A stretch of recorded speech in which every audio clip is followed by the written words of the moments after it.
Hey there, rugby fans. Welcome to another great episode of the Rugby Rant. Here is your team, Ty Braga, Rob Hammerschmidt, Scott Ferrara, and joining us here to be able to tackle these boys, to put them to the test in our rugby debate episode is Arminta Gunkel. Arminta, welcome to the show.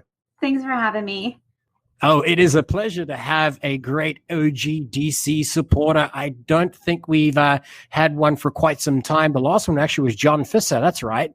And He also represented them fairly well. Let's see if you can fill that void and take on these gentlemen here in the rugby debate, where we ask our guests, if you're not familiar, to battle it out with the topics at hand that have been chosen by you as the fan on the MLR Fan Zone. And the topic this week, what came to the top, was to learn more about our insights, our thoughts when we introduced the new MLR trialed rugby laws, what they mean, which one's good, which one do we think needs work, and we're going to find out from everybody on screen here what their thoughts are in the first round.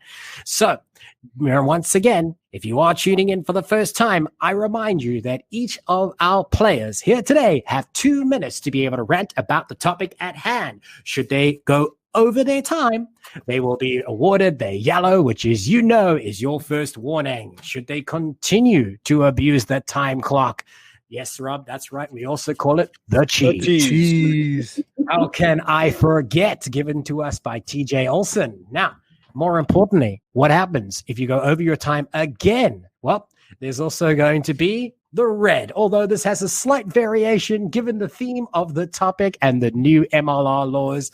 I guess we have to be able to say they come back after 2 minutes, right? What's the penalty here, boys? And they're off screen for 2 minutes. Yeah, they're off screen for 2 minutes, and then we bring them back. And the man with the power on this occasion is Rob Hammerschmidt, who will easily remove you from screen if you get that red, and you'll come back after 2 minutes. Now, it's good to know I can't be removed, Ty.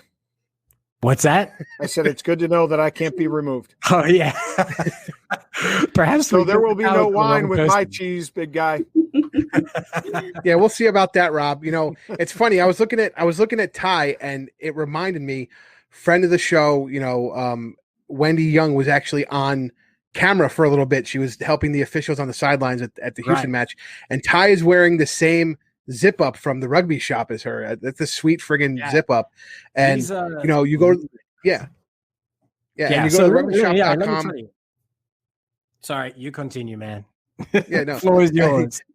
Yeah, no problem. You go to the rugbyshop.com, not only for the MLR merch that Ty is wearing, but sweet pieces of items like this hat. I love it. Rugby Manitoba. It has this awesome bison on it. It's one of the pieces that the rugbyshop.com has that's club related. They do a lot of club specific stuff, not just the MLR stuff. So if it's almost spring season, people. So you want to have those customized kits. You want to have those awesome cleats. As Rob's son Preston was talking about, the Lindenwood shorts that the Lindenwood University team picked up with those pockets they all love. You can get all that at the rugbyshop.com. They treat you just like they treat Lindenwood, just like they treat the D1 clubs. They know what they're doing. They're greatly priced, and they can pretty much customize anything. So please check them out at therugbyshop.com. I mean, even the MLR referees are wearing their gear right now. So, yeah, thank you for that, Scott. And it is important to be able to remind everybody about those great supporters that we have of the show. And again, let's dive into what's most important is to be able to talk more about Major League Rugby. And it is exciting because the first weekend is finally here. Rugby is back, but we have a different version of it that we thought we had a week ago. So we're here to talk about these new rugby laws because it suddenly came out of nowhere. I think it was 2 or 3 days before the first game was played. The announcement came out and we were trialing new laws. Now, this is not uncommon. If you're a rugby fan and you watch games abroad, you will know that laws are constantly being tested before they are adopted across all the leagues. So MLR has partnered with Advantage Refereeing to be able to trial these new laws. But we're here to be able to talk about them, ones we like, ones we don't like, and why we do and why we don't. And the first person up to tell us what they think is Arminta. The floor is yours. Thank you, Ty. So I really want to talk about the red card law, the new red card law. I think that it actually is a really good thing. Obviously, if players do an offense that is going to get them a red card, it's obviously probably pretty horrible and pretty dangerous. And I feel like the 20 minutes is enough punishment. With 14 men down, you're always going to have the overlap. It's always going to be there. And for a lot of teams, just they can't do the fitness for the full 80 if, say, the red card happens in the first 10, 20 minutes. And so I feel like that gives them a chance to not redeem them, but it gives them an opportunity to not just completely be. Right. It still keeps it a competitive game, right? Yeah, absolutely. But it still punishes the team, right? 20 minutes, that's a long time with only 14 men. Right. Especially if you're a prop. What are you trying to say? The other one that I really don't like, that I don't feel like there's any basis for, is the try law, where you score a try in between the posts and you get an automatic 7 points. The guys who charge down, like, they don't even get a shot to try to charge down a kick. Those kicks are not gimmies. There is wind in Las Vegas, as we saw in the first game. There's pressure on them to do the kick. Yeah. I just feel like there's no basis for it. What does it do? Right. And so let's rewind a little bit. Your first point was to be able to talk about the red card. Now, this one has been debated. Rob, Scott, help me here, for probably more than a year, maybe years, right? Yeah. In different versions of the conversation, in different leagues across the globe. Right. This is not new, people. Right. This is something that has been spoken about. Right. And so here it is. It's founded in something that is most important, is to keep rugby competitive, right? As Arminta pointed out, you're 20 minutes down, maybe 5 minutes. Sorry, you're a red card down, a person down. 5 minutes into the game, we've all seen it. We've all seen the memes about how the Welsh have, the red card in their favor. But more importantly, it does change the game, and it doesn't change it for the better. So people will argue, well, this is the deterrent. This is the punishment as a result. But who are you punishing? Are you punishing the player or the team for one man's actions? So I guess with this in mind, you reframe the conversation a little bit differently, but I like it. I do agree with you. I think that the 20-minute rule is great, and plenty enough time where that penalty has made enough of an impact on the game, but the team doesn't have to continue being punished. And the second half of that is, after that 20 minutes, that same player doesn't return to the field. You have the ability to replace that player with somebody else. So that player is still, the offending player is still penalized, and he will not return to the game. The second part of that you spoke about was the under the post 7 points. If you put it down, within the same space, going back from the front to the back of the try zone area, in zone area, whatever you want to call it, it would be an automatic 7. You know what? I'm going to ask Scott to be able to tell us what he thinks about that one first. Just a quick answer, and then spring into your 2 minutes. Let it start now. All right. Well, for that one, real quick, I'm not so sure I like it, but let's get into something I do like. Let's get hot, baby. What I do like is the actual kick timer. So it's something that's going to speed up the game a little bit. And as we know, tens like to get a little cheeky with setting up their kick. So the way it works is a try is awarded, and the referee, this is from two separate sources. The referee is supposed to say the kick time starts now, and then that's when they start the kick clock. And then they have 60 seconds from when the referee says that phrase. And that, again, that official time is kept on the field. So as we know, cheeky tens, the trainer kind of lollygags out there with the thing. He sets the ball. He looks at the post. He sets the ball. He looks at the post. He sets the ball. He looks at the post. Finally, it's like, okay. He takes his 18 steps back. He looks at the post, like the post fucking moved or something. He looks at the ball again, like the ball moved. Yeah. He checks the wind. He's like, and then finally he kicks the ball. But I like to speed them up. I like the restart because it kind of gives the momentum to keep going. What I don't like is the scrum reset rule. So the scrum reset rule is after the first scrum is set, you only get a reset after that. And then what happens is the referee can decide, one, if it's a free kick, or two, if it's a penalty. And the reason I don't like that is because I do believe it will hinder teams that have a great scrum. Right. So it happened for Toronto. So for the example is Toronto, and I know I've spoke about it with Doug Wilkie. They were in a position where their scrummage was really good. Twice it got reset. And because they didn't have the ability to do another scrum, they had to take the free kick, and then they lost the possession. And really, the scrum is what was keeping them going. So they kind of got hindered on that possession, and that could happen to a lot of teams, and it shouldn't hinder what you're good at. Right, absolutely. So I'm going to stick on that point for just a moment because I really do think it's important, and I want folks to be able to recognize what we're really discussing here. So the law about the scrum reset was initially designed to be able to help the game become more quick, right?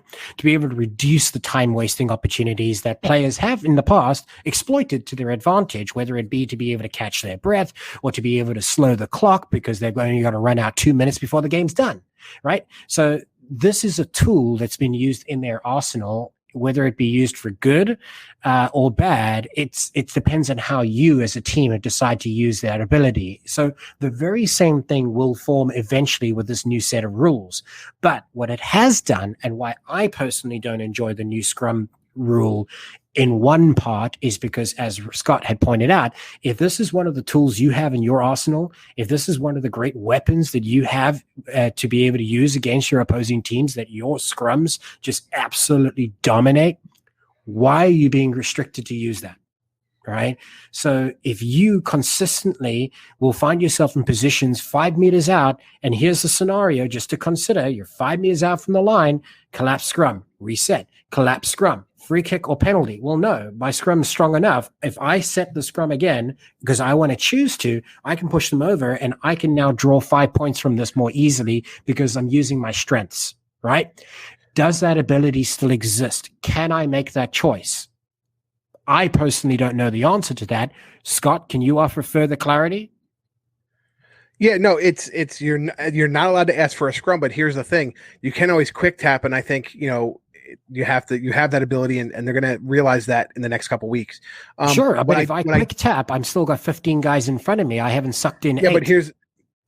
But you know what? You retain possession. It's not it's not the free kick to the line out. And to be honest, if the referee, as we know, referees aren't the most consistent in scrummaging penalties. So if you don't get the opportunity to get the penalty to kick for goal to get those points, you're limited into kick, like we said, kicking for touch on the free kick or a quick tap. Right. And it seems as though the quick tap would be your best option because your best option on the scrum isn't available to you. So I suppose that's the motivation is to encourage teams to be able to choose a faster option and to continue play. So in that part, yes, I do agree that rugby in many forms of the game has become slow because of reset after reset after reset. Mm-hmm. So they definitely and I totally agree. To it.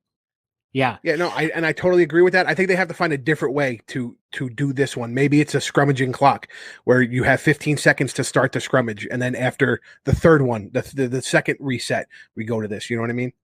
Right. And, so this is why these are being trialed and will be continued to be tested throughout the season. Its true impact will only be noted come later in the season, right? Where more traditional teams who have had success in that area might feel like they've been hard done by. But teams like OGDC, who actually last season had the worst scrum record, more recently obviously brought in some help from Callum Gibbons to boost it and did very well in this last game against NOLA. And speaking about NOLA, it's best we hand it over to their number one fan, Rob Hammerschmidt, to hear what he has to say. Go gold, baby. First of all, here's my big criticism that they rolled these out the day before we're to start this regular season play. This should have been something implemented during the preseason. Granted, there wasn't a lot of preseason games to play, but at least it gave teams an opportunity to practice and an opportunity to apply and think about how they're going to use some of these law changes. So first, let me speak to the scrum resets. I agree with Scott. I agree with Ty. It puts the better scrummaging team at a disadvantage. So I propose an actual tweak. My tweak would be allow them to a scrum reset, but they get to advance their scrum 5 or 10 meters more forward. Right. And what this would force the opposing team to do is really try to batten down their scrum, because they know they're going to put themselves into a position in which a kick, especially, if you're, on either side of the 50, is going to put them in a better position to actually get 3 points.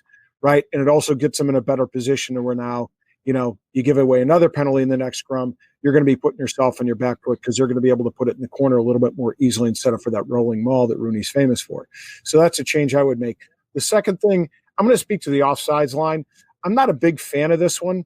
And the reason why is, when you see the offsides line, it forces scrum halves it doesn't encourage them to harass their opposite 9. Right? It doesn't put scrum halves under pressure. As a matter of fact, you saw quite a few scrum halves just stand off in defense. Well, what's that do? That creates less space. It creates less of a likelihood for an 8-man pick to go to a 9, right? So I think for me, it stifles some of the creativity around the scrum that I like to see as a Lucy and a number 8. And then, and I just want to speak to one more, the red cards. Here again, I do think it penalizes, like Ty said, the team rather than the player. My concern is that what do you do for really egregious violations? We've seen red cards in which there might have been a high tackle that was high. Yes. Should the player be off? Yes. But it's not that egregious, as opposed to a player who can't control themselves and throws a punch. Now we should see something that, captain didn't do his job. Something got to that point where a punch was thrown. Then it should be something that the team perhaps suffers a consequence in order to discourage such dangerous play. I agree and disagree with that last one, and I'll tell you why. Mainly because I don't think it really addresses the initial thought that you had, is that the difference between punishing the player versus the team, because the team would still be the one most to suffer. And then for those really, really bad cases, you have to be able to trust the judgment post game, the citing commissions. Not that we have one available to us, but there has to be consequences after when it's reviewed, and on-field decision can't make that. The highest and harshest penalty will come from a committee, not from a referee. I understand that, except for I disagree with that. Yeah, exactly. I think there's got to be some consequence for the team that engages in foul play. Right. There's got to, we saw it in the LA game. It was very chippy. Right. Mm-hmm. And so, fortunately the official was able to communicate to the teams in calm tempers, but let's say it got out of hand and somebody threw a punch, there should be a consequence to that on the team, because that was, if you watch the game, it was very much a team activity, right? There was retaliation. It's not the player. I think the player should be like a yellow red. Yeah. So there was one matchup this past weekend, and I can't remember which one it was. It was a red card offense. I wish I knew who it was. It was a number 9 off the side of the scrum. A ball dropped to the floor, and he lunged forward to be able to punch the ball forward by foot, right, to kick it forward. But at the same time, a player was traveling downward to be able to cover the ball, and he struck him in the face. Clearly, the player was going for the ball, but it ended up being a red card. So yes, I understand. By the letter of the law, he had kicked a player in the face. Is that any different to a punch? Yes, well, in that particular case, that's why you have TMO. That's why you go. We don't have TMOs. TMO. Well, but there's also the intent. If the ball's there, but if the ball's there, you have the opportunity to kick it. If somebody happens to be going down there and you strike them in the face, the intent wasn't to kick him in the face. The intent was to kick him in the ball. When you're coming in, like Mahoney came in for Ireland with the chicken wing on the ruck, you meant to hit the guy in the head because you stuck your arm out to do it. Right. But then that point, if his intent in this particular case was not to be able to strike the player in the face by kicking him, he was going for the ball, wouldn't that have been a yellow then? Because the intent wasn't there. I think the But new it's the laws. letter of the law says it should be a red. I think the new laws are actually to take out the intent of, if you look at the direction that like the Southern Hemisphere has gone, and they actually implemented this in their Super Rugby as well, and it seemed to work really well, to be perfectly honest. Right. You know what I mean? Like they have taken out intent and said, here are the red card offenses. What mitigates it? Are there mitigating factors? It's no longer left up to largely to interpretation. There's no referee interpretation. And that's, but I think that's what I struggle with is the fact that, they have to look at intent.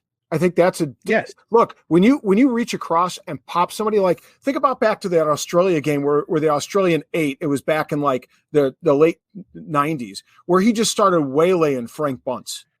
I could tell you one that just happened in Six Nations. Intentful red, man's off, team's a man down. There is no place for that, an excuse for that, right? But Ellis Genji from England was giving a guy a forearm dangerous to the face. Yeah, dangerous play. Give him a yellow red. He's off. He's out. Let him be cited by the league and their ability to review. And the team's a man down for 20 minutes, but they can replace after some time. And the message is sent on the field during the run of play. Yeah. And it's interesting, we kind of strayed into a different topic there about the red card and the intent. But, as the league is now implementing these laws, you would have to imagine that they have to stay as close to the letter of the law as possible. So it remains to be seen how it will evolve.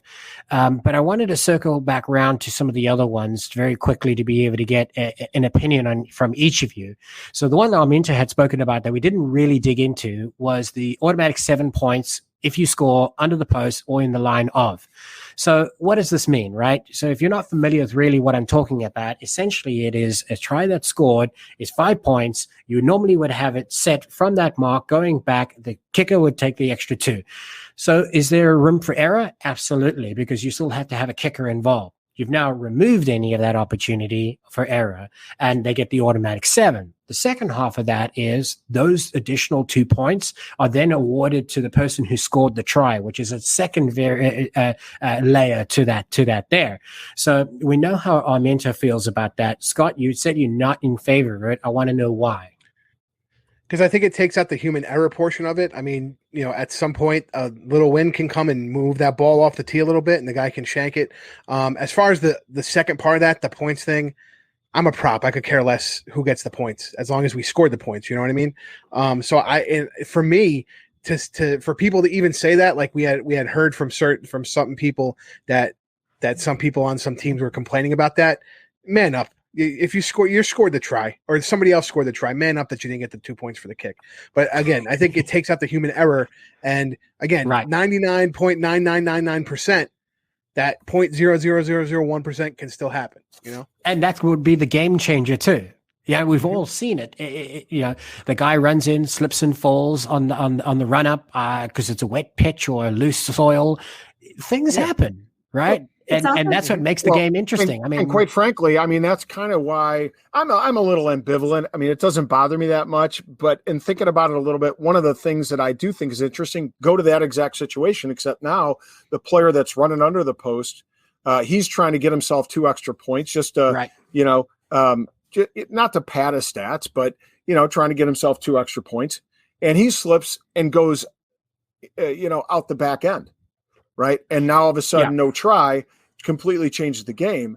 So I guess that's a difference in style, though, because it's no different to what some players would do. I remember when I was told whenever you have the opportunity while playing to put it under the sticks, you do so. Yeah, definitely. But when here's the scenario I see, though. Let's just say this weekend, Rooney Nola, right? Let's say Nola's running. I'll be at that game, by the way. Yep. Let's say Nola's down by 7, right? Let's say Nola's down by 7. They go for a break and they got a nice breakthrough. What's stopping the Rooney player from just running side by side to make sure he doesn't score in the middle of the sticks and just force him to score in the corner and then take the conversion? You know what I mean? So then it's quite frankly, it's on the Nola rest of the team to follow up and support so the man can. I know. But what I'm saying on the defensive side, if that's what my point is, it doesn't. it doesn't go with the aggressiveness of a defense you want as a rugby team, a rugby player. If and you want to watch, see. I don't think defensive players are thinking that way. Yeah, You're going to try to prevent them from scoring. Look at some of the quality kickers that we have. Is it? Robertson from OGDC had a phenomenal weekend. With the but you know what? It could be. But it could be windy like San anywhere. Diego. I understand, but you could have just the win like San Diego. I don't think defense players running a defense fullbacks are thinking about stuff like that when they're running back. They're thinking about stopping the guy from scoring. That's it. I'm telling you, we'll see when that situation happens what the knowledge is. I agree with Scott, actually, because that actually almost happened this weekend. Like, if OG had stopped NOLA from scoring under the sticks, we would have won. Right. But they didn't score under the sticks. They correct. Or sorry, wrong try. But you heard him saying, like, you know what I mean, like. Yeah, it can make a difference. I mean, sevens is when I think about, sevens players will often run on the inside line of a player who scored on the outside to prevent that charge inward to put it under the post. Now, I understand why, because they have to drop kick, and that's very difficult to do at a stronger angle. These guys don't have that. Right. And they're trained kickers. They will kick 1,000 balls to do so. They will enjoy the easy points, but they won't be challenged by being on the outside. Then I go, oh, no. So it's interesting. Again, it comes down to tactics. If I was the coach, I would say, look, don't worry about the defensive. Just stop the guy from scoring the try. Don't care where he's going to score. Right. And then, the second half, if I get one of my players to cross the white line, I'd say, put it down. Don't run it inside. That's an opportunity for error again. So interesting points, differing opinions there. We kind of split on that one, it seems. I do want to, before we finish the segment, I don't think we gave quite enough time to be able to talk about the offside rule that that Rob had highlighted for us. So, Rob, perhaps now's an opportunity for those that aren't familiar with the rule or the law, as it may be best called. What are you talking about? So when the 9 feeds the ball in, that determines the offsides line. So therefore, even though the ball goes back to the number 8's feet, the scrum half, the defensive scrum half has to stay on his team's side of that line where the ball was fed. And so basically they can't harass the opposing number 9 or number 8 that's got the ball at the feet. And so we saw, number 9s would stand off about 3 meters to 5 meters away from the scrum in order to prevent that pick and go by the number 8. And now closing a channel of attack. Yeah, exactly. Right. And, scrummies are famous for this. It's almost like you're changing their personality, right? Because they're meant to be in the middle of everything. They're meant to get in your face. They're meant to be on your heels on every occasion. And a lot of that has now been removed, right? And sorry to interrupt, but part of the art, when I was a number 8, part of my art was always, okay, if I know my number 9 is going to pick it up, I would open up my hips away from the opposing number 9, perhaps even, accidentally step on his toes a little bit and make him uncomfortable back there because he's harassing my number 9. I mean, to me, that was part of the fun aspect about playing number 8. That's part of the gamesmanship, right? Right. And to take part of that away, I mean, that maybe I'm a purist, but to take that part away, that was a fun part of the game. So with that in mind, Scott, let me ask you, there are those that look at that rule and go, okay, well, look, here's the upside there, is that now you have an opportunity of 10 meters, 5 to 10 meters channel or space leading up to the defensive line that you didn't have before. Mm-hmm. This will be opportunity to be able to run your set plays more evenly because you have more time before reaching that contact point. What do you think about that? And I think that's exactly why they're doing this rule, is to open up those set plays in the back line. And you could equate it almost to what hockey does in their overtime. When NHL goes into overtime, they play a 3-on-3 game and opens up more ice for you to score a goal, and it makes it look better. So they're looking to have that attack through the back line instead of having that scrum half on scrum half violence where the pass isn't as crisp out. So I do think they're doing it for a more exciting game. I don't think it really has any safety concerns, but I do agree with Rob. This is like a through line through a lot of the law trials, is they're taking away the cheekiness of the game, and that's the fun part for all of us guys. It was always again, like Rob said, just giving the hip to the opposite scrum half just to get him off his game. Which is an art form in its own right, to be able to do it with subtlety that the ref doesn't know it's happening, but everybody else does. And it is an aspect of the game that I'm afraid the art of the scrum will continue to die a slow death in this direction.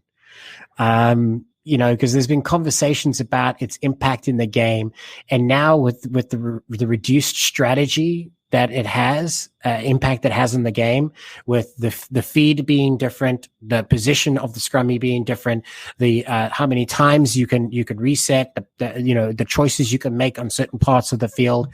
I guess here's the perfect opportunity to be able to swing it once around the table, and I'm going to ask on each of these laws, yes or no, for it or not for it, and we'll close out this round there. So we'll start where we started this round before with Arminta. So when it comes to the offside law with feeding down the middle in the scrum, are you for it or against it? I'm for it. For it? I feel like that rugby union is the scrum is a large part of it. And those cheeky number 9s are fun to watch. They put pressure on the scrum, and the scrum is it's part of the game. And right. I feel like if you start to take that away, it loses some of its magic. 100%. Okay, I like that. Scott, your response? I'm for it. I think scrum halves get enough, stuff. So I'm for it. I think it opens up the possibilities of cleaner backline play. Okay, so you like the extra space there, the set play opportunity. Correct. All right. Rob, I know we gave you plenty of opportunity to remind us again your final stance. Now, having heard what you heard. I'm against it. I like that little bit of battle between 9s at the back of the scrum. I like the number 8 being involved. So I'm against it. I say go back to the standard that's been that way for. All right. I'll ask you, though, in quick response here. Short answer, the 7 points automatic, yay or nay? I could really care less.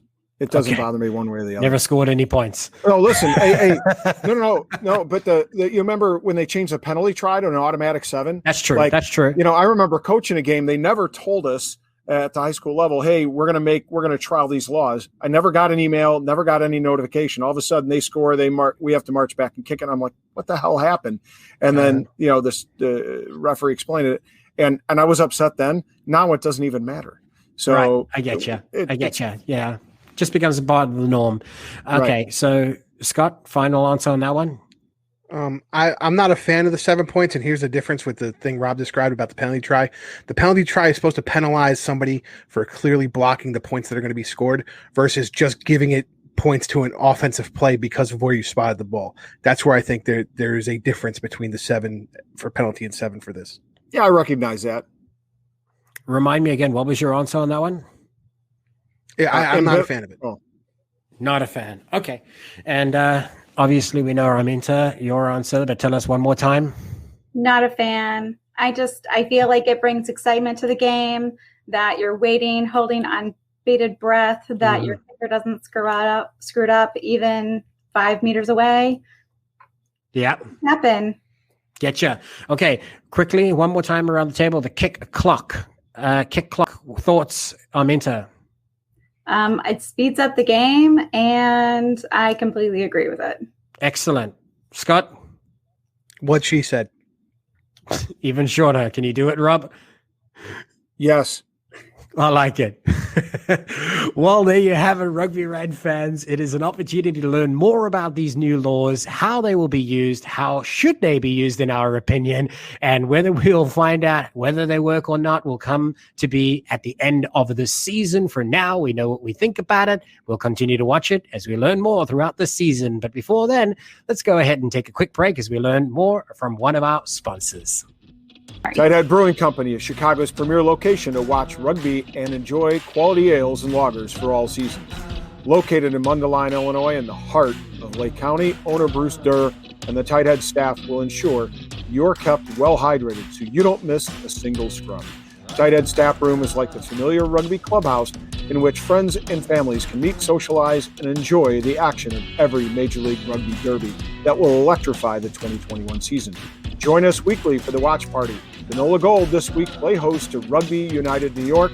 The watch parties will happen every week through the season up to the Major League Rugby final on August 1st. Hey, Chicago, when you want rugby, Tighthead Brewing Company will satisfy your thirst. Tighthead, it's worth more than a try. And we're back, rugby fans. Of course, you're all watching the Rugby Rant. This is the rugby debate show where we, of course, put ourselves and the guests to the test to be able to battle it out and discuss the topics at hand. And we are in round 2, ladies and gentlemen. A quick reintroduction to the people on screen. My name is Ty Braga. Above me, you got Rob the Hammer Hammerschmidt, Scott the Big Guy Ferrara, and of course, Arminta Gunkel, who is a super OGDC fan. Out of curiosity, are you a beer or coffee drinker? Coffee.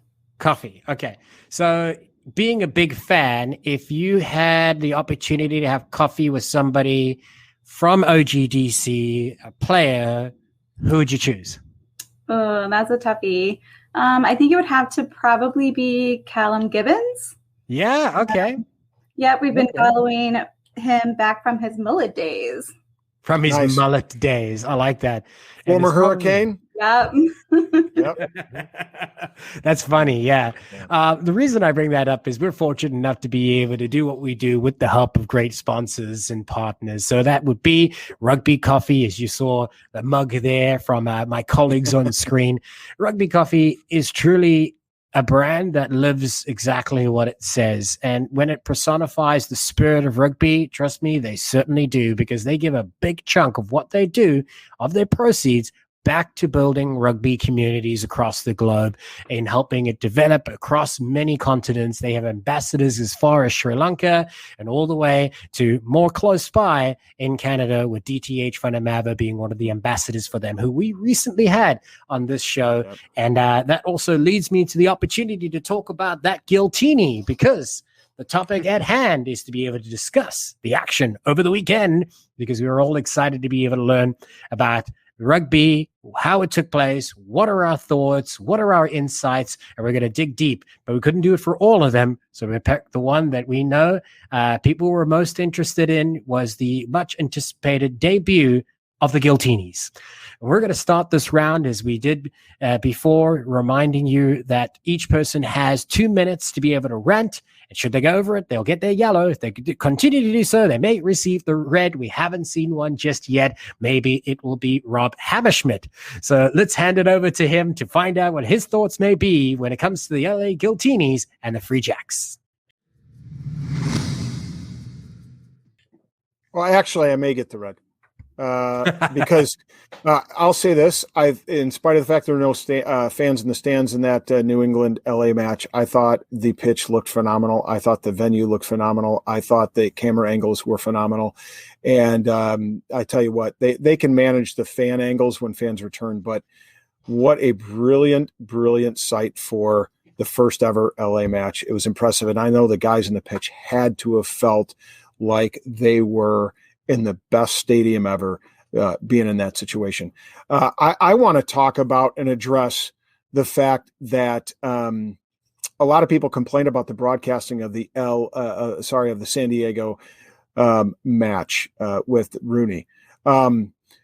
Look, quite frankly, talk to my friend Nick Gambino. Shout out to Nicky G. He was actually involved in the planning of putting that facility in place so that San Diego could play there. And what he told me is they had about a month and a half to actually get that organized, just having it in Vegas, right? And there were about 5 venues to choose from. All of them were turned down by the city because of COVID restrictions. So they had very few options in place. Sam Boyd Stadium was not one of them because the Las Vegas Raiders control that. To play there, it would have cost them $400,000 in fines. Okay. You don't want to take that loss. Ultimately, they had a week and a half to prepare the venue that they ultimately allowed to play on.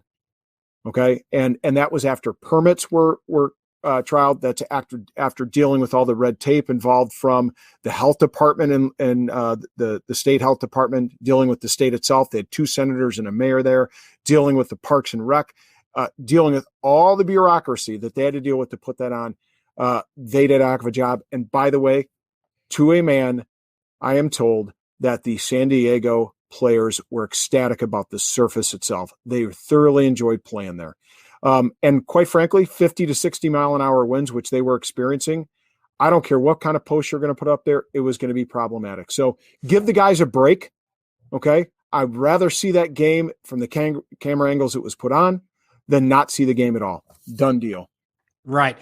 I think that it's important that you took the opportunity to be able to let people know about some of those challenges. Because, I mean, look, at the end of the day, here's a team, much like everybody else, under COVID conditions, has had to move and think very quickly and on their feet, and they did a great job considering the challenges and the obstacles that stood in front of them. But they still provided a good rugby product, right? So there are some wins, and we need to be able to keep that in sight, that rugby started again. Was it the packaged, polished product that you had come to expect? Probably not. However, the victory is that rugby continued. It was a good game. It was a well thought out strategy that under the conditions they had to make it work. Yep. So yeah, I mean, I think that's fair. There's obviously a lot of difference in opinion, so I'm glad that you addressed that. In fact, let's just continue in that theme and hear what Scott has to be able to share.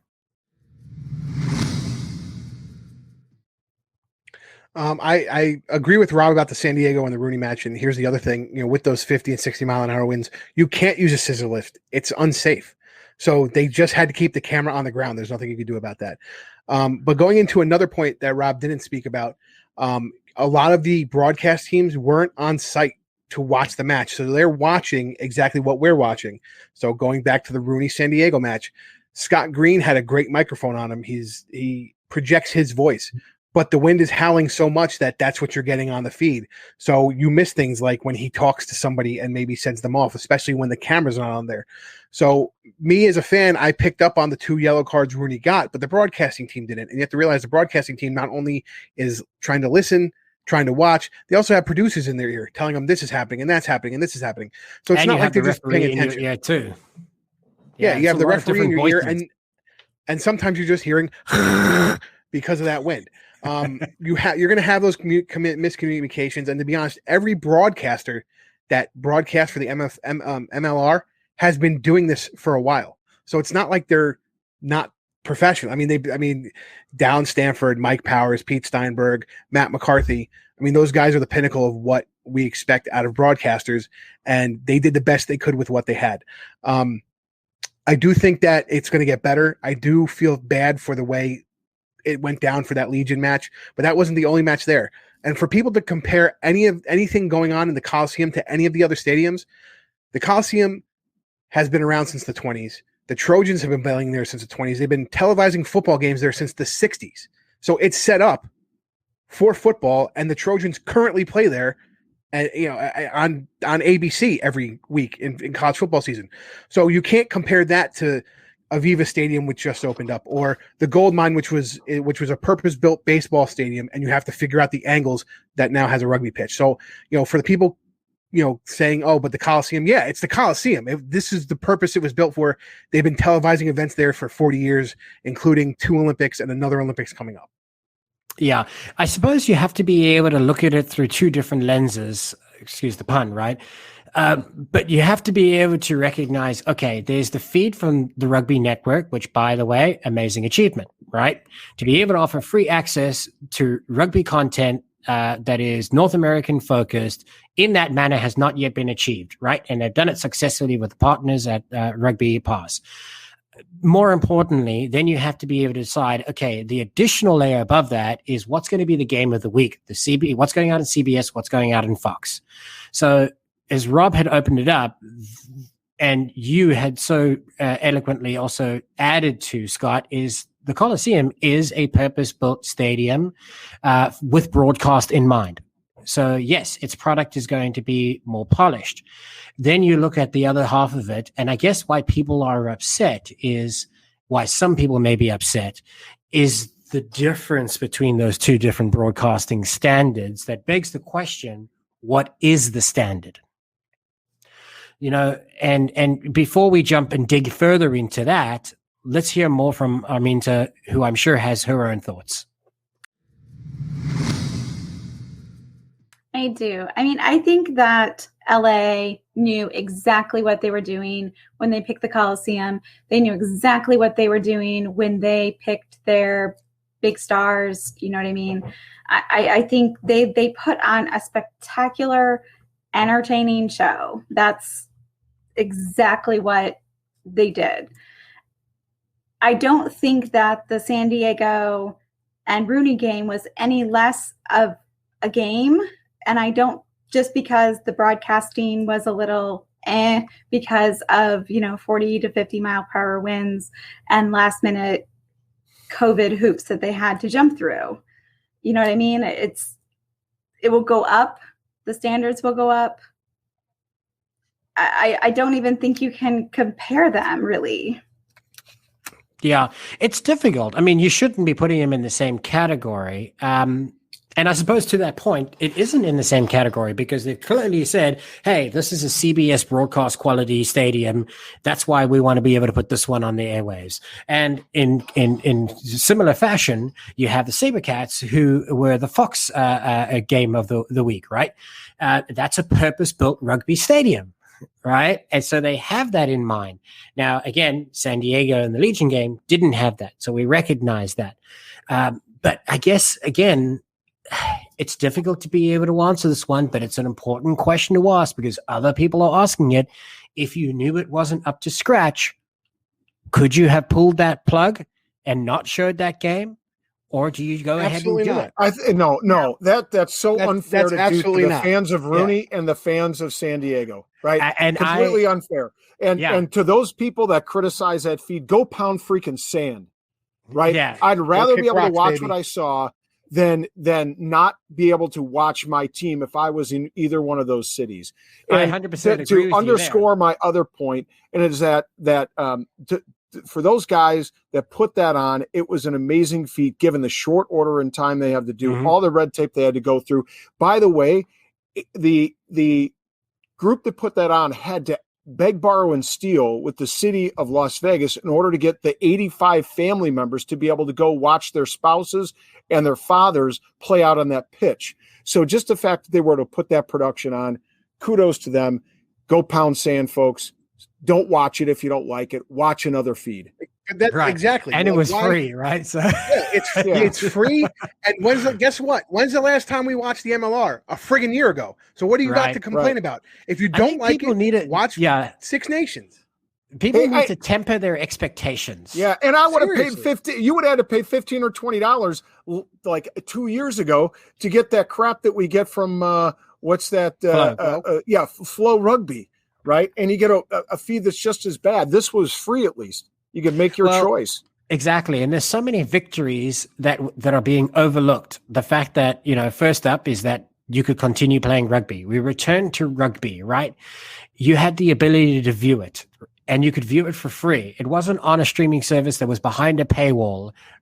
MLR knows and recognizes to grow the game, you can't put this behind a paywall, and they have made that commitment 100%. Right, to make sure that you can watch it. And they did it in the most convenient way. You could have it on your phone. You could look it up online. You have access to rugby, and it's a home for you. It's not as Commissioner Killebrew had said in the interview with us, you're not renting your home anymore, right? You're buying that space. It's yours to do what you will with it and to share the game in the way that's best suited to your audience. Lots of wins. I think also that there were that there are also things that were being overlooked. The Houston game. If you guys watched the coach interviews during the Houston game, they could not figure out how to talk to the coaches. And you had to have one of the ear things off because the coaches were like, I can't hear you. I mean, they're just going to be bumps. That's all it is. Right. And you know what I mean? It's week 1. Right. We're not suggesting here that it was a perfect setup, right? No one's ever going to say that. But you can recognize those challenges and ask yourself, well, is this one that we can overcome, or is this really a stumbling block? Well, for 99.9% of them, you're going to overcome that in time. You're going to get better. It's going to get smoother. You're going to learn what your challenges are according to each venue. Now, MLR has not been doing this very long. If you compare that feed to professional sports in the US or professional rugby leagues across the pond, you can't. It's not a fair comparison, right? And they're paying for everything, right? Right. So, but what most people want to know, and they want to hear it from you guys, because that's why they're tuning in. If there's a gold, silver, and bronze winner on broadcast value and viewer experience, who are they? And I'll start it with Rob. Oh, I think LA is the gold standard, right? I mean, but obviously, I think it speaks to Scott's point, right? It's just that was a purpose-built stadium. They've hosted Olympics there. They've hosted so many football, nationally televised, football games from Rose Bowls to, whatever have you. So that would be your gold standard. I think the NOLA game wasn't, they had some decent angles. It was from the non-fan side, but of course they want to get all the fans in there. For those that don't know, the actual one side of the stadium that doesn't have any stands at all, it's out in right field. Do you want fans to be able to see fans in the feed or not? So they had to view from that side, which is on the scissor scaffolding. And obviously, the feed from San Diego or Las Vegas has things to work on, but kudos to them for putting on the product so we all could see a game. Right. So just to confirm, gold is LA, silver is NOLA, and of course, lastly is Legion in their temporary venue. Yep, exactly. Okay, so let's hear from Scott. LA is the gold standard. I'd put Houston at the silver level, Houston and Austin at the silver level. I'd put the NOLA match at the bronze level, only because, again, there was a couple little minor things that they're still trying to tweak there. And then I wouldn't even have the San Diego one medal if you're comparing the three. I think, again, it comes down to stupid things sometimes. Like there might not be a plug to plug something in where you want to put a camera position. So now you have to finagle 150 feet of electrical cord and a power strip just to get power to some place that you can get a better angle for. And which you'll need 20 permits for. Yeah, exactly. So, it's very easy to do it in a stadium like the Coliseum. It's very easy to do it if you were in a stadium, in an arena. And this is one of the good things that, the Gill Empire will take a lot of flack and a lot of criticism, but it does provide a really great vision of what they are trying to achieve, right? Now, we might not see that vision, right? But, when we all spoke about the Coliseum, you're like, oh my gosh, how much criticism was it? Oh, it's a massive venue. The optics are going to be terrible. Well, no one's got anybody in stadiums anyway, so the optics there, whatever, right? But they've signed a 5-year deal because they knew that if their TV product is good, their reach is good, they're in a massive media market. And if they can sell the brand of rugby to a wider audience, they'll make much more money than putting bums in seats. And they'll grow the brand more widely so. So there's method to the madness in many regard. It's not yet seen. I'm not saying it's the right way to do it. I'm not saying it's the wrong way to do it. I'm saying it's one of the ways to do it that hasn't been done here. So, Arminta, what is your thoughts? Well, obviously, LA's got the gold because there is no other choice for that. My silver is to NOLA. I thought they're working with a baseball field, and I think they have done a spectacular job of, you can hear the crowd, but they're not overpowering. You can see some pretty good angles for, what they've got. And then I think my bronze actually probably goes to Houston. They did a pretty decent job of kind of getting all around the field. Like I said, they did mic up some coaches, and it was a good product. I mean, it was easy on the eyes and enjoyable to watch. Right, and that's the key. Is it all enjoyable to watch? That's what this whole endeavor is about, launching the Rugby Network, partnering further and deeper relationships with the national broadcasters, CBS Sports, Fox, and so on and so on. So it's interesting. Gold, silver, and bronze doesn't sum it up perfectly, but it's the best way to be able to quantify a measure of success. That measure of success will continue to evolve as it gets better and better. And I believe that San Diego will be better next week. In fact, I'm not even sure if they have their broadcast next week, just because can't think of the schedule. But yeah, I mean, it's important to be able to note gold, silver, and bronze. If I had to be able to say, it'll probably be LA. Of course, we all agree there on the gold. Silver, probably Austin and Houston. And taking into consideration all the challenges, I would still put San Diego at bronze. There's so many victories just in the fact that we like we said before. Ladies and gentlemen, I should say, it has been another absolutely cracker of an episode, but I do have to be able to do the dirty work here and choose a winner. It's tough. It's difficult. It always is. It's not Scott. I won already. I take over for you for X amount of rants, and I get nothing from that, huh? Okay. It's not Scott who will lose. I see. No.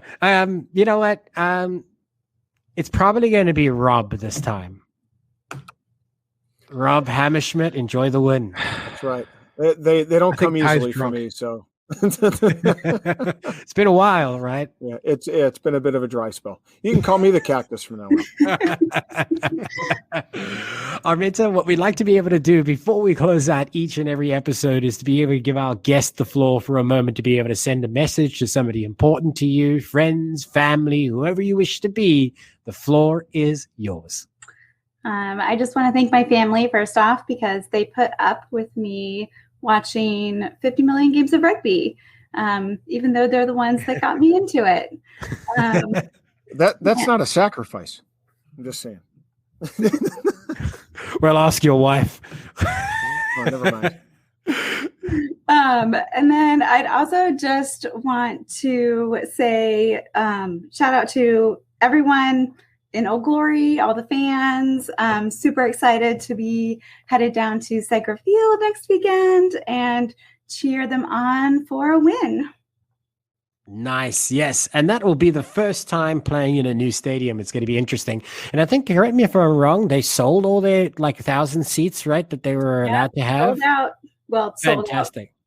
COVID. Yeah, and it's a good stadium by the looks. I mean, look, we'll be having another version of this conversation when each other team now gets the opportunity to broadcast from there. But I think that Segra is already positioned very well to be a good broadcast venue, given the fact that it's brand new. What is it, like a year old?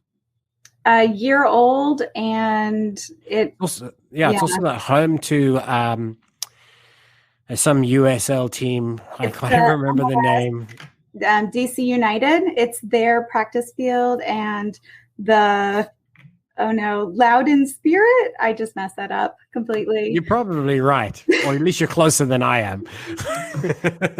But yeah, it'll be interesting. And as we move into next week, we will continue to be able to cover it like we do each and every week here on the Rugby Rant podcast show, where you and I and the team can talk all we like about Major League Rugby and rugby in North America, because we aim to grow rugby one fan at a time, and we do that with your help. So I remind you, if you like what we do, make sure you hit that like button, subscribe, rate, review, follow, do all of the stuff you should do to let us know that you like what we do.